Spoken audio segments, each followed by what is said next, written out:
si Gilad Shalit kapalit ang kanyang kalayaan at 999 pang mga Palestinian prisoners. Ngunit wala naman daw dapat ikabahala dahil kasaysayan na mismo ang makakapagsabi na gagawin lahat ng Israel ang kanilang makakaya upang mailigtas lang ang sinumang mamamayan nilang nadudukot ng kalaban. Kagaya yun ang no? Isa sa mga kahit US, no, yung we do not negotiate with the terrorist. Parang ganon yung pinalalabas ng Israel dito, kaya hindi ng Israeli forces, no? Kaya hindi sila naipag-negotiate kasi nga yun, isipin mo yung leader napakawalan dahil lamang dun sa sundalo, kapalit ng isang sundalong hostage nila, pinalit yung leader. So ayaw nang maulit ng Israel. So in some ways meron talagang may logic dun sa sinasabi niya kasi nga tama yun. Kapag tuwing may demand sila, dudukot lamang sila, kayang-kaya nilang gawin yan dahil malakas ang kanilang koneksyon, dudukot lamang sila ng mga tao, then magdidemanda naman sila sa Israel. So magiging paulit-ulit lamang yan. Mamaya i-check natin mga utol, alam ko naiinip na kayo, yung katotohanan ng pagtataas ng bandila ng Israel sa loob ng Gaza Strip. Okay, tuloy muna natin ha. Mga karunungan, kaalaman, teorya, kasaysayan, hiwaga at mga bagong tuklas. Alamin natin. Kitang-kita nyo naman mga utol, okay? Mula kay Mr. Good Vibes, paki-subscribe siya, paki-like na rin yung video. Actually, magaganda rin talaga yung topic nito eh. Ayan Israel nagtaas na ng bandila sa loob ng Gaza. Gaza gagawin ng parte ng Israel? Yun nga ba? Kasi siyempre mga utol, di ba, alam natin may conflict o may gera dun sa Israel at Palestinian people, sa Hamas. Yun. Kasi pag binanggit yung pangalan na no? Anyway, may gera doon pero tapos na nga ba yung sinasabing gera? Dahil nagtaas na ng bandila, pag kayo nagtayo ng bandila, ibig sabihin nasakop nyo na yung lugar. Okay mga utol? Pero palagay ko medyo malayo pa ito sa katapusan. Pero paano nga ba nagtayo ng bandila o nagtaas ng bandila ang Israel sa ilang bahagi ng Gaza? Yan ang ating aalamin mga utol. Game na mula kay Mr. Good Vibes. Pakilike na rin yan. Game na. Mr. Good Vibes. Sa isang sikat na beach sa loob mismo ng Gaza na dating punong-puno ng mga sibilyang lumalangoy, sa asul na katubigan nito ay makikitang nagtataas ng kanilang bandila at kumakanta ng kanilang national anthem ang isang grupo ng mga Israeli soldiers. Ganon din sa iba't ibang bahagi ng Israel na dating mga kampo ng Hamas ay nagtaas sila ng bandila. Kahit na marami ang nalalaga sa panig ng Israeli Defense Forces o IDF, sa kabuuan ay naging mabilis ang kanilang pag-capture sa dating lugar na stronghold ng Hamas. Ang problema nga lang ay pagkatapos na nagtaas ng bandila ang mga sundalo na nasa Gaza Beach, ay nagsalita ang kapitan at pinuno ng grupo ng mga sundalo. Sabay ang pagtawag niyang "This is our land" sa Gaza. Kaya marami tuloy ang nagdududa sa totoong motibo ng Israel sa pagsalakay sa Gaza. Hindi kaya balak talaga nitong mapasakamay na ang buong Gaza at gawing bahagi ng Israel? Ngunit mariin itong pinasinungalingan ni Prime Minister Benjamin Netanyahu. Wala naman daw silang ibang hangad kundi tapusin lang ang Hamas at mawalan ito ng kakayanan pang maghari sa Gaza at muling maghasik ng lagim laban sa Israel. Sa katunayan, agad na nagsalita ang Israeli Defense Forces spokesperson na si Jonathan Conricus tungkol rito at sinabing papaimbestigahan at ipapatawag nila ang kapitan sa flag raising sa beach ng Gaza at mariing sinabi na hindi di umano nila pagmamayari ang Gaza Strip at wala silang balak na tawagin itong kanilang lupain.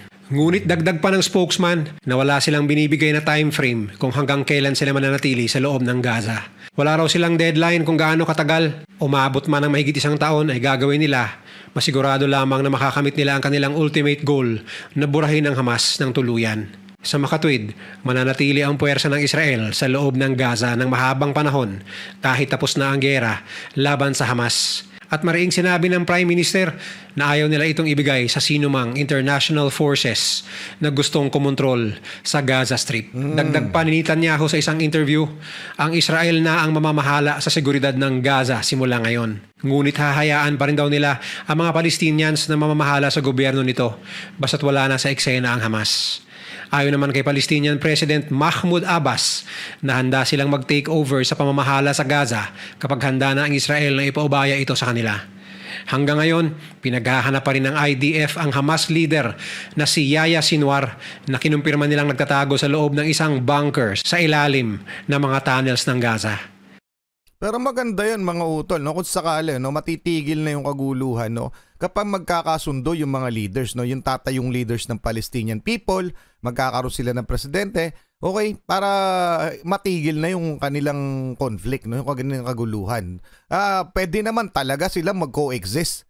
Ang tanong lang kaya ba nilang mag-coexist silang dalawang lahi na magkalaban? Okay? So kung ang tinuturing lamang na kalaban talaga ng Israel itong grupo na ito, itong tinatawag nilang terorista, kapag natapos ba ang yung pakay nila o mission nila na ubusin to, hindi naman talaga mauubos, pero nung mapalayas diyan sa lugar na yan, sa Gaza, magiging harmonious ba sila ng mga Palestinian people? So anong plano nila? Kung maganda naman, wala magiging problema. Siguro naman, titigil na, no? At saka, palagay ko, itong mga Palestinian people, yung mga civilian, payag rin na tumigil na yung ganong kaguluhan. Magkaroon sila ng maayos na kasunduan, mag-coexist sila, 'di ba, mga utol? So, win-win situation para sa dalawang grupong o sa dalawang lahing magkalaban na sobrang tagal na. Okay, mamaya ika-counter check natin itong pagtataas ng bandila ng Israel sa loob ng Gaza. Okay? Tuloyin muna natin. Ang problema, halos 500 kilometro at aabot sa 50 meters ang lalim ng mga tunnels na ito. Kaya tila naghahanap daw sila ng karayom sa gitna ng palayan sa pag-pinpoint sa kanyang specific na lokasyon. Ngunit positibo naman ang IDF na panahon na lang ang hihintayin at mahuhuli na nila ang Hamas leader na matagal na nilang hinahunting bago pa man magumpisa ang pag-atake ng Hamas noong October 7. Kaya raw walang kapagurang sinisira ng IDF ang mga tunnels ng Hamas upang masiguradong wala nang mapagtataguan pa ang Hamas leader at magamit ang isa sa mga ito upang makaalis palabas ng Gaza. Sa kabuuan, 130 tunnels na ang sinira ng IDF at mas marami pa di umunong mga sisirain sa mga darating na araw ayon sa isang Israeli military officer. Kahit kapalit naman ng opensibang ito ng Israel ay 48 buhay na ng kanilang mga sundalo simula nang inumpisahan ang ground offensive, ay hindi raw sila matitinag sa kanilang ultimate goal na pulbusin ng Hamas. Pero ang pinaka-inaabangan ng maraming tao sa mundo ay ang sagot sa tanong kung nasaan na nga ba ang mga hostages na sinasabing tinatago ng Hamas sa loob ng mga tunnels na ito. Lalo na sa parte ng mga kaanak ng mga hostages na hanggang ngayon ay wala pa ring malinaw na sagot kung ano ang sitwasyon ng kanilang mga mahal sa buhay na dinukot ng Hamas. Ayon sa pahayag na pinalabas ng Hamas, ilang beses na raw nilang kinontak ang gobyerno ni Netanyahu upang makipag-initiate ng prisoner exchange sa pagitan ng dalawang panig. Ngunit mariin daw itong tinanggihan ni Netanyahu. Ang desisyong ito ay lubos na ikinagalit ng mga kaanak ng mga hostages. Ngunit ayon sa mga eksperto, iniiwasan lamang ni Netanyahu na gagawing bisyo ng Hamas ang pagdukot ng mga Israelis sa tuwing meron silang gustong mga Palestinian prisoners na mailabas.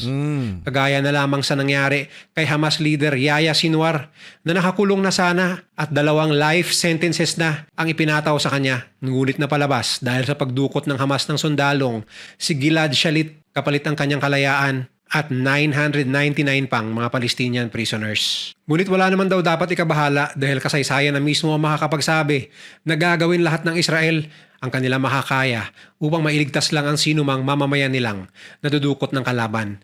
Kagaya Yan ang no? Isa sa mga, kahit US, no, yung we do not negotiate with the terrorist. Parang ganon yung pinalalabas ng Israel dito, kaya hindi ng Israeli forces, no? Kaya hindi sila naipag-negotiate. Kasi nga, yun, isipin mo yung leader, napakawalan dahil lamang dun sa sundalo. Kapalit ng isang sundalong hostage nila, pinalit yung leader. So, ayaw nang maulit ng Israel. So, in some ways, meron talagang may logic doon sa sinasabi niya. Kasi nga, tama yun. Kapag tuwing may demand sila, dudukot lamang sila. Kayang-kaya nilang gawin yan dahil malakas ang kanilang koneksyon. Dudukot lamang sila ng mga tao. Then, magdidemanda naman sila sa Israel. So, magiging paulit-ulit lamang yan. Mamaya i-check natin mga utol. Alam ko naiinip na kayo. Yung katotohanan ng pagtataas ng bandila ng Israel sa loob ng Gaza Strip. Okay, tuloy muna natin ha. Kaya na lamang sa nangyari noong 1976 kung saan mahigit 100 pasaherong Israelis na sakay ng Air France flight papuntang Paris ay dinukot ng mga Palestinian militants kapalit ng ilan nilang mga kasamahang nakakulong. Ngunit kung sa akala ng mga terorista ay maiisahan nila ang gobyerno ng Israel, sila ay nagkamali. Dahil pinadala ng Israel ang kanilang pambatong mga sundalo upang tugisin ang mga salarin sa ibang bansa at iparamdam sa mga ito na nagkamali sila ng binangga At ang mga sumunod na pangyayari ay naging isa sa pinakamaaksyong hostage rescue missions sa kasaysayan ng mundo. June 27, 1976. Isang linggo bago ang makasaysayan at makapigil hiningang operasyon, nagulantang ang Israeli Defense Headquarters sa impormasyong kanilang natanggap. Isang Air France Airbus A300 na may lulang 248 na pasahero ang na-hijack. Ang ruta ng flight ng naturang eroplano ay mula capital city ng Israel na Tel Aviv patungong Paris. Ang opisyal ng Israeli Defense Force o IDF na si Major Mookie Betzer ang unang nakatanggap ng masamang balita galing sa kanilang intelligence reports. Mabilis ang kilos ng Israeli government. Pagdating ni Major Mookie sa IDF headquarters, may mga special operatives na naroon upang i-assess ang naturang sitwasyon. Ayon sa kanilang intelligence officer na present sa emergency meeting na yun, karamihan sa mga pasahero ng eroplanong na-hijack ay pawang mga Israelis at ang mga pasimuno ng pangho-hostage ng naturang eroplano ay pawang mga terorista. Ngunit ang nakakagulat para sa kanila, hindi lamang kabilang sa iisang grupo ang mga masasamang loob. Ang dalawa sa mga yon ay mula sa Popular Front for Liberation o Palestine at ang natitirang dalawa ay miyembro ng Red Army faction mula sa Germany. Hindi raw dapat isawalang bahala ang mga ito dahil armado raw ang mga kawatan ng mga dekalibreng baril at mga granada. Ang flight na patungo sana ng Paris ay biglang kumabig papuntang Benghazi, Libya.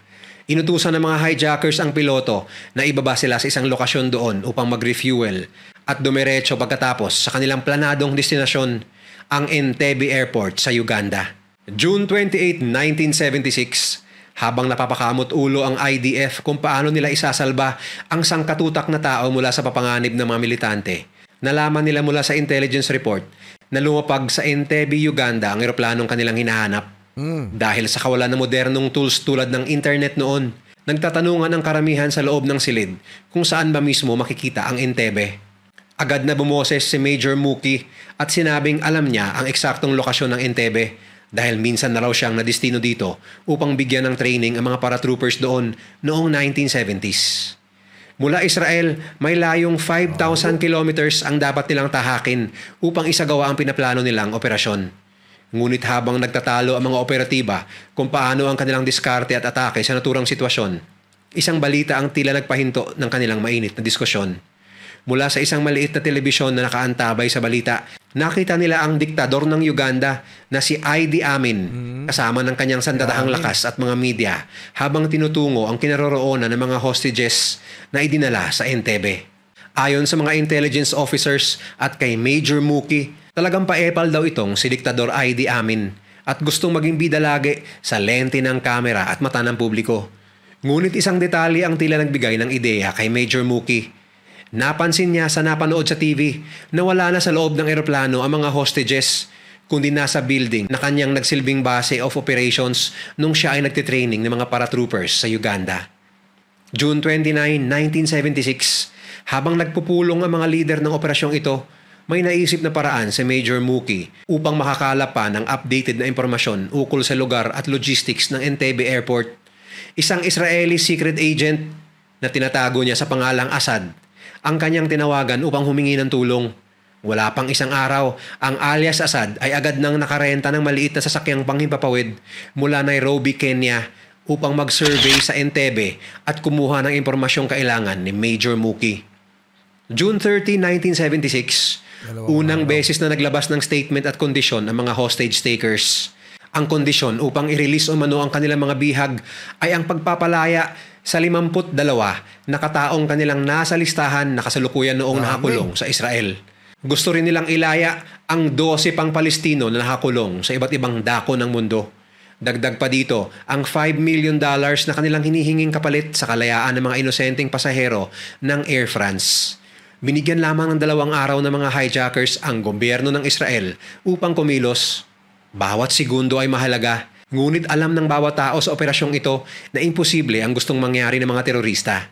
July 1, 1976, ikinagulat ng IDF at buong mundo ang sumunod na hakbang ng mga hijackers. Nag-release sila ng mga hostages na pawang mga hindi Israeli at nang sila ay masundo at makapanayam ng intelligence services ng IDF, nagulat sila sa kanilang natuklasan. Ayon sa mga pinakawalang hostages, ang epal na diktador na si Idi Amin ay nakikipagtulungan pala sa 4 na teroristang nang hijack ng eroplano. Tila nagkamali ng hakbang ang diktador dahil nakakalap na ng impormasyon ang IDF sa kung paano ang struktura ng airport na kanilang pinanggalingan at kung ilan na mga gwardyang nagbabantay sa kanila galing sa mga pinakawalang hostages. Sa kabilang banda naman, sa tulong ng isang matalik na kaibigan ni Diktador Amin, napapayag ito at ang mga terorista na ilipat ang deadline sa July 4. Sapat na ito para sa mga tauhan ng IDF upang makapag-formulate ng epektibong plano kung paano isasalba ang mga kawawang hostages sa kamay ng mga sakim na militante. July 2, 1976, dahil malakihang rescue operations ang gagawin ng IDF, kailangan rin nila ng maraming mga firepowers at vehicles upang isagawa ang misyon. At ang kanilang solusyon na naisip ay gamitin ang nooy bago pa at sikretong Lockheed C-130 Hercules ng Israeli Air Force. Ang mga C-130 ay dinisenyo upang maisagawa ang malakihang medical evacuations, cargo transport at search and rescue support operations. At dahil bukod sa lagpas 100 katao ang dapat nilang i-evacuate at iilang sasakyan ang dapat nilang dalhin mula sa Israel hanggang Entebbe, minarapat ng IDF na gamitin ang kanilang secret weapon para sa operasyon na ito. Upang maisagawa ang isa sa mga basic objectives na surprise and concealment, inutusan ng IDF ang piloto ng C-130 na iwasan ang radar ng Egypt at Saudi Arabia pag binabagtas na nila ang Red Sea patungong Entebbe. At isasagawa iyon sa pamamagitan ng paglipad ng sobrang baba sa ere. Galing, Ngunit ang matinding problema sa kanilang dapat isipin ay kung paano sila makakapunta mula sa airport ng Uganda papunta sa lumang airport ng Entebbe na may layong 2 kilometro mula sa kanilang landing zone kung saan dinala ang mga hostages. Dito na naman pumasok ang katalinuhan ni Major Muki. Ayon sa kanya, napansin niya noong siya ay nadistino sa Uganda na hindi raw sinisita ng mga Ugandan authorities ang mga limousine o Mercedes-Benz na dumadaan sa kanilang mga daanan dahil inaakala nilang mga high-ranking officials daw ang mga yon o mismo mga tauhan ni Diktador Idi Amin. Kaya naisipan ni Major Muki na isakay rin sa C-130 ang isang Mercedes-Benz at ilang Land Rovers upang mag-disguise bilang military motorcade para hindi na usisain pa ng mga Ugandan forces ang kanilang cover-up at tuluyang makapunta sa kanilang destinasyon sa Entebbe. July 3, 1976, nag-confirm ang Kenyan government sa request ng Israeli government na doon mag-refuel ang mga eroplano pagbalik ng mga sundalo at mga hostages mula sa Entebbe, Uganda. Kahit na mayroon na lamang 1 araw bago matapos ang misyon, nag-improvise ng radar ang mga engineers ng Israeli Defense Forces upang matukoy ang lalapagan ng eroplano sa oras na patayan sila ng ilaw ng Ugandan forces at matiktikan ang kanilang pagdating. Habang nangyayari ito, tinawagan rin ang isang veteranong sundalo na si Lieutenant Colonel Jonathan Netanyahu upang pangunahan ang naturang operasyon. Matapos na paspasang mabrief tungkol sa sitwasyon at impormasyong kailangan niyang malaman, inutos ni Lieutenant Colonel Jonathan na isarado ang kanilang base at i-lockdown ang lahat ng sundalo roon. Pinutol din ang lahat ng linya ng komunikasyon tulad ng radyo at telepono sa naturang gusali. Wala ring sundalong pinayagan na lumabas kahit na mga asawa at kaanak ng mga naturang sundalo ay hindi pinayagang makaalam ng anumang impormasyon ukol sa operasyon. Teka lang mga utol, napaka detalyado siya magkwento si Mr. Good Vibes, no? Na ayoko sanang ihinto pero gusto ko muna i-share sa inyo yung pagtaas ng bandila ng Israel sa loob ng Gaza. Ito yun mga utol mula sa New York Post to. Mula sa New York Post. Okay? Israeli troops raise flag 2 miles into Gaza for the first time in 18 years. May video pa mga utol. Ayan po yung nasabing video. Nagtataas talaga. In video posted by Jewish media outlet, Israel soldier narrates, "We will forgive." Yan. So yun yung nagtataas ng mga utol. Basahin lang natin ng sandali para lamang magkaroon tayo ng karagdagan detalye. Israeli troops appear to have advanced more than 2 miles into Gaza, raising the Jewish nation's flag in the Palestinian territory for the first time in 18 years, according to a new video. Images of Israeli Defense Forces soldiers waving their country's flag inside Gaza were published on social media by the Jewish media outlet Israel Hayo on Saturday evening. Okay, mga utol?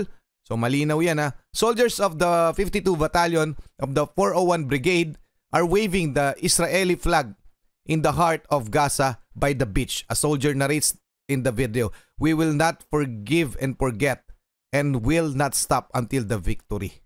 So yan mga utol legit yan na nagtaas ng bandila ang mga Israeli forces sa loob ng Gaza. Mabalik na tayo sa ating featured video at sa ating kwento. Balik natin ng konti ay hindi pinayagang makaalam ng anumang impormasyon ukol sa operasyon. Nakapag-secure din sila ng mga Ugandan uniforms at flags upang isuot at ilagay sa kanilang mga sasakyang gagamitin sa oras na lumapag sila sa kanilang destinasyon. Chinek ng bawat sundalo ang kanilang equipment at armas. Naglagay din ng Ugandan plate numbers ang tropahan sa kanilang Land Rovers at Mercedes-Benz na gagamitin upang isagawa ang operasyon. Talaga, no? Matapos na i-secure ang lahat ng preliminaries, ang 4 na C-130 Hercules planes, 2 Boeing 707 at mahigit 100 highly trained na miyembro ng Israeli Defense Force, ready to roll na ang Operation Thunderbolt. Isang 29-man assault unit na pinangunahan ni Lieutenant Colonel Jonathan Netanyahu ang mag-i-infiltrate ng gusali at magre-rescue sa mga hostages sa Entebbe. Ngunit umpisa pa lamang, tila sinubok na agad ng panahon ang Operation Thunderbolt.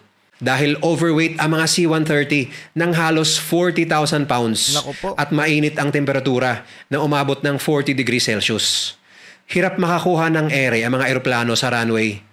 Mabuti na lamang at pagdating ng halos dulo ng runway, matagumpay na nakakuha ng ere ang mga sasakyang panghipapawid kahit na dahan-dahan. Matapos ang halos 7 oras, nakapag-landing na sa Entebbe ang Operation Thunderbolt. Pagkalapag, dali-dali ang mga paratroopers na ilatag ang mga electric lanterns sa runway ng airport upang sa oras na isara ng Ugandan forces ang ilaw ng runway, makikita pa rin ng mga paparating na piloto ng Israeli forces ang kanilang lalapagan. Matapos na makahinto sa access strip na malapit sa daan patungong Old Terminal kung saan ayon sa intelligence ay doon tinatago ang mga hostages. Agad-agad na ini-unload ang maitim na Mercedes-Benz at 2 Land Rovers, lulan sina Lieutenant Colonel Jonathan at Major Muki at mahigit 20 pang mga tauhan at kumaripas ng arangkada papunta sa kinaroroonan ng mga hostages. Pagdating sa isang checkpoint, namataan ng isang Ugandan soldier ang tila motorcade ng operasyon. Ayon sa experience ni Major Muki sa Uganda, normal lamang na itaas ng Ugandan forces ang kanilang mga baril at senyasan ng mga motorcades doon kung saan sila dapat dumaan. Ngunit ayon sa leader ng grupo na si Jonathan, wala raw silang choice kundi in-neutralize ang target dahil baka yun pa daw ang dahilan upang mabisto ang kanilang disguise. Ngunit matapos na daanan at paulanan ng bala ang mga Ugandan soldiers sa checkpoint na yon, tila nakarinig ang mga katropa nito at inabangan sa lumang terminal ang puwersa na paparating nina Jonathan at Muki. Dahil nabisto na sa kanilang taktika at hindi na makapagpanggap pa, inutusan ni Jonathan na tapakan ng mga driver ang silinyador upang maunahan ang mga Ugandan terrorist sa lokasyon bago pa man sila makapwesto sa kanilang mga vantage points. Ngunit pagdating ng grupo ni Jonathan doon, sinalubong na agad sila ng mga bala na galing sa mga madidilim na bahagi ng Old Terminal na yon. Wala silang nagawa kundi i-park ang mga kotse na anggulo kontra kung saan nanggaling ang mga putok at mag-spread out upang makita ang mga kalaban. Habang kasagsagan ng palitan ng putok, nakakita si Major Muki ng entrada papasok sa naturang building. Inutusan ni Jonathan na hatiin ang grupo sa 2. Ang isang grupo ay inatas niya kay Major Muki at sinabing pasukin ang naturang gusali at i-secure ang mga hostages, habang ang natitirang tropahan sa labas ay makikipagpalitan ng putukan upang i-secure naman ang kanilang dadaanan palabas. Dali-dali naman pumasok ang grupo nila Major Muki sa loob ng gusali at nakita ang mga hostages na pawang mga nakahandusay sa lapag, mga lito, takot at kinakabahan dahil sa ingay ng sigawan, putukan at pagsabog sa labas ng gusali. Ilang sandali pa at nagpakita ang isa sa mga German na terorista at agad itong pinaputukan ng tropahan ni Muki dahil nakatutok sa kanila ang AK-47 nito. Asintado ang bawat putok ng mga tauhan ng IDF kaya walang laban ng aliman. Agad-agad namang sinuyod ng puwersa ni Major Muki ang bawat sulok ng gusali at na-neutralize ang 3 pang mga terorista na pawang mga mastermind sa pag-hijack ng Air France na sinasakyan ng mga pasaherong kanilang ginawang hostages. Hindi nakapalag ang mga ito sa gilas ng tropahan ng IDF pagdating sa malapitang bakbakan. Sa itaas ng gusali, hinagisa ng isang sundalo ang isang silid ng granada upang ma-neutralize din ang mga Uganda na sundalo na nagpapaputok sa kanila galing doon. Habang na-sweep at na-secure na ang loob ng gusali, kasalukuyang umaalingaw-ngaw ang palitan ng mga putok sa pagitan ng tropahan na kasapi sa Operation Thunderbolt at puwersa ng militar ni Idi Amin. Balot na balot ng kaba atensyon ng mga hostages na pinadapa ng mga sundalo sa lapag habang nangyayari ang engkwentro na metro lang ang layo sa kanila. Nang mai-report ni Major Muki na safe at secured na ang lugar, isang masamang balita ang kanyang natanggap. Malubhang sugatan si Lieutenant Colonel Jonathan at kasalukuyang pinaliliguan ng bala ang mga kasamahan niya sa labas. Walang sinayang na panahon, agad-agad na nagbigay ng order si Major Muki sa kanyang mga tauhan. Hinati niya ang kanyang mga kasamahan habang ang ilang maiiwan ay naatasang siguraduhin ang safety ng mga hostages. Ang iba naman ay sasama kay Major Muki sa labas ng gusali upang makipagpalitan ng putok sa mga tauhan ng diktador.